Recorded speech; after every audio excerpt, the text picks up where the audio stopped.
क्षणोक्षणी सर्वांचं निरीक्षण करत आपली देवतेची इच्छा पूर्ण करण्यासाठी आम्ही सिद्ध होऊ सिद्ध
विपरीत संकेत जेव्हा आम्ही पाहिले तेव्हा कळून चुकलंय कोणीतरी काहीतरी घडवित आहे.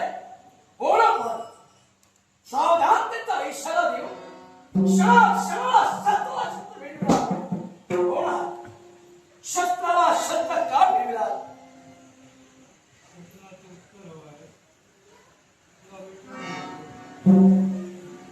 तुम्ही घुसखोर आतंकवादी कारण जो स्वतःची ओळख सांगू शकत नाही फक्त चेहरा आपला मी कोण हे दुसऱ्याला कळू नये उद्देश माझ्या लक्षात आला आणि मी कोण दिसतोय हा प्रश्न अर्थातच घुसखोरी करणारा आतंकवादी मी तर समजेल आणि त्याच आतंकवादाचा निष्काळ त्यासाठी सिद्ध होईल.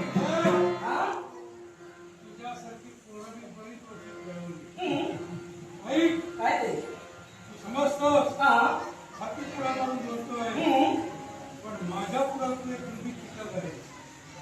तुला पायात खाली घालून फिरण्याला मला वेळ लागला नाही. बरोबर आता मी तुरखाधारी झालो आहे. तुला मी आतंकवादी वाटतोय ही हीच माझी ओळख होय ना? हो म्हणजे मी राजकारणाबद्दल मला अभिमान आहे. तुम्ही माझ्या सारख्यांना बऱ्याच जणांना पायी चिरडलं पण सगळे सारखे नसतात. हा सगळे सारखे दिसतात तसे असतात अशांतला प्रकार आहे. कारण जेव्हा तुम्ही चिरडला तेव्हा तुम्हाला सुद्धा चिरडण्यासाठी कुणीतरी होता. जगती विधान झाला देवाचा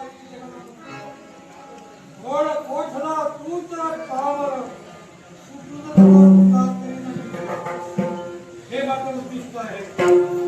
सांगितलं मला मरणाची करुणा नाही पण मी धडपडतोय कशासाठी? माझ्या सुखासाठी. माझ्या सुखाच्या मार्गाचा जर मी हळवा असेल असं मी बाप तरी माझा हळवा मी त्याची पर्वा करत आहे. काय मात्र एकच उद्दिष्ट करतो आहे ते म्हणजे माझा स्वार्थ आहे. माझा स्वार्थ तुम्ही तुमचा ओळखलात जिथं तुमच्या तोंडानं तुम्ही म्हटलात स्वतःच्या स्वार्थासाठी तरी तुमचा बाप आला त्याची तुम्ही किंमत करू शकत नाही. इथं तुमचा स्वार्थ कळून तुमचा अर्थात या स्वार्थी माणसाला मी तरी संधी माझ्या कृतीनं गवताला भाले फुटते दगडाला अंकुर फुटे पण मला हृदयात ते काहीच नाही. त्याच्यामुळे तुझ्या बोलण्याचा परिणाम माझ्यावर बरोबर आहे. मी जो इथं आला आहे जो माझ्या स्वतःच्या मला हलवाई मला हरवाच नेण्या हे माझं कर्तव्य. मग तुम्ही तुमच्या सुखासाठी जात असाल तर माझ्या सुखासाठी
अनन्य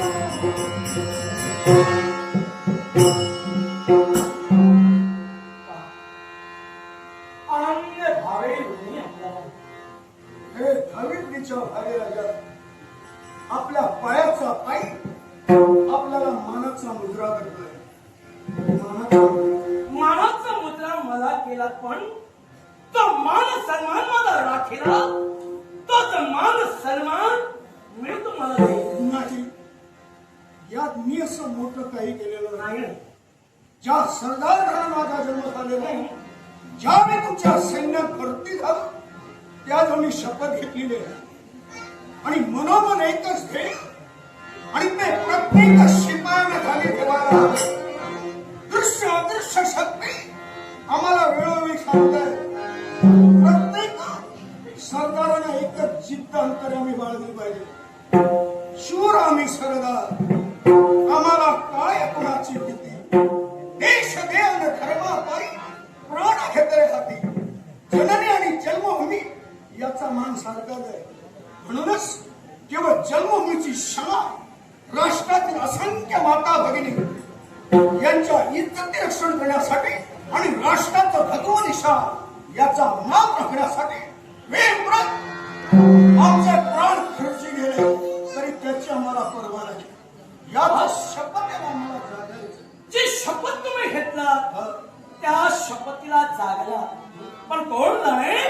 ज्या दिवसापासून पाहिलं तेव्हापासून मग माझं काय युवराज, तुमचा माझा काही धड परिचय नाही.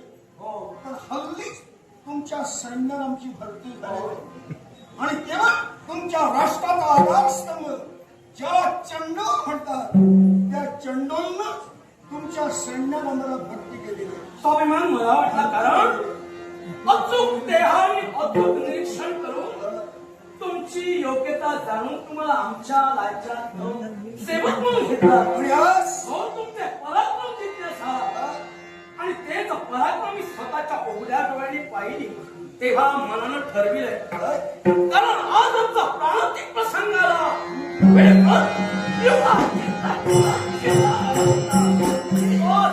थोडंच मिळाला, पण खरं जीवनात पुन्हा मिळवलेलं असेल तर तुमच्यामुळं. नाही, खरी कृपा परमेश्वराची.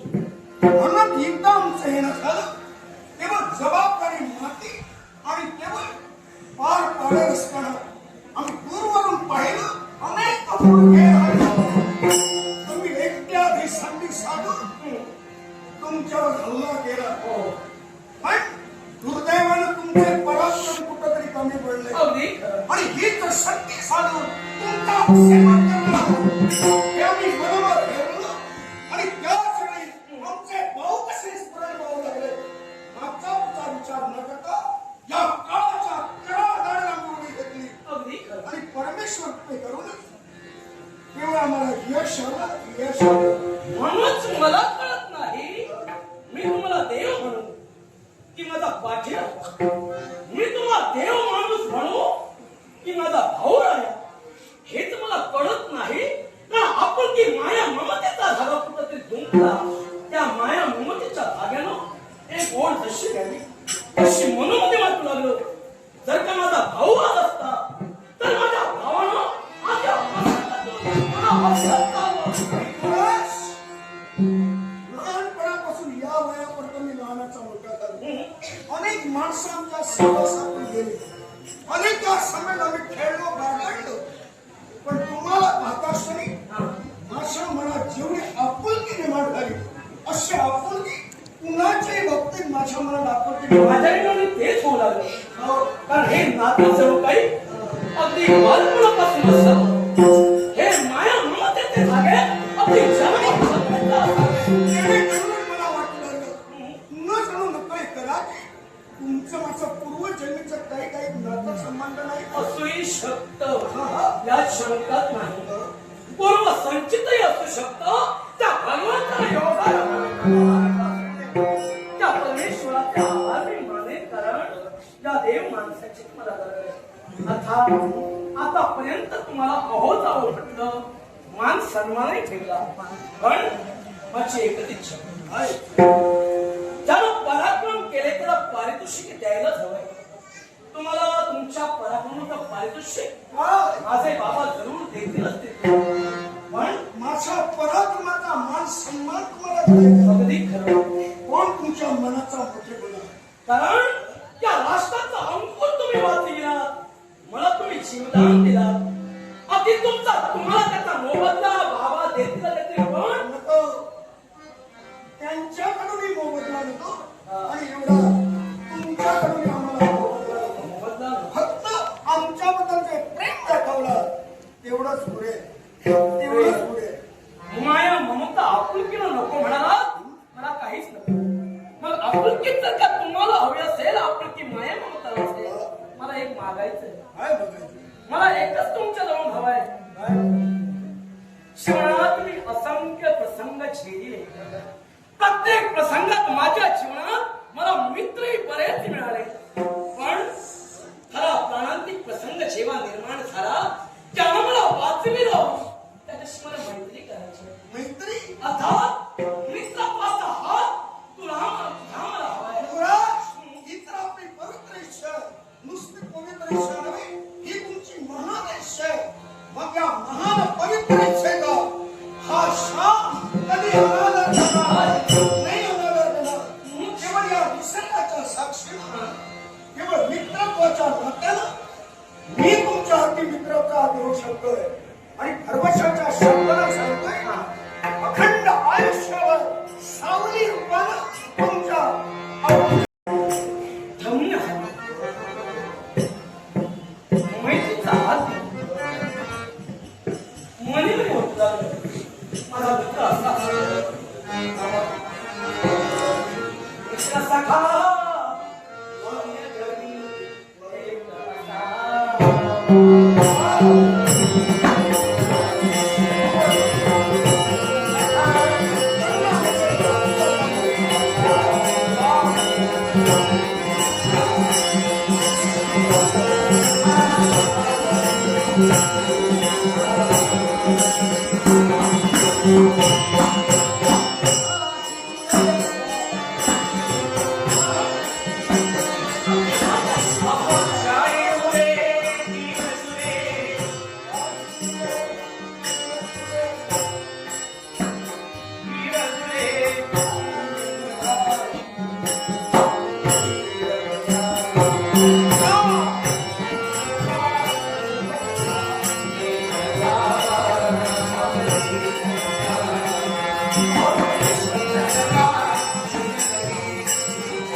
असे तुमचे बाबा तिथं उपस्थित असायला थोरा मोठ्या समोर कसं बोलावं त्यांचा आदर कसा ठेवावा हे अजून परिपूर्ण आम्हाला ज्ञात नाही तेव्हा राजदरबारी नको होतं. राज कधीतरी वेळ काढू आणि नंतर कधीतरी येऊ म्हणतो वेळ काढू पण यावेळी घेण्याचं मला धाडस होत नाही. धाडस होत नाही. कारण त्या माईचा आत्मिकता पालर आणि मूर्तिमंत देवता म्हणजे माझे बाबा सत्य धडधडावे आमचे चरण नटपटून आले. असं नको म्हणू. तुझ्या समयत मी आहे ना आणि माईचा पालर आणि आपुलकीची माया म्हणत देवता म्हणजे माझे बाबा उगाच कुणावर अन्याय करत नाही. ठीक आहे. तेव्हा विग्रह. माझ्या हट्टासाठी युवराज. माझ्या इच्छेसाठी तुला यावंच लागेल. माझी तुम्हाला विनंती आहे. काय करू? तुमच्या विनंतीला मान दे. मी येणं म्हटलं पण तिथं गेल्यानंतर मी अक्षरी बोलणार नाही. ठीक आहे. बरोबर गेल्यानंतर तुम्ही मला सांभाळून घ्यायला हवं. घाबरत नको. सांभाळून घ्यायला हवं. घाबरत नको. आणि हे जर का सत्य असेल आणि मला जर का सांभाळून घेत असाल चला म्हटलं मग चला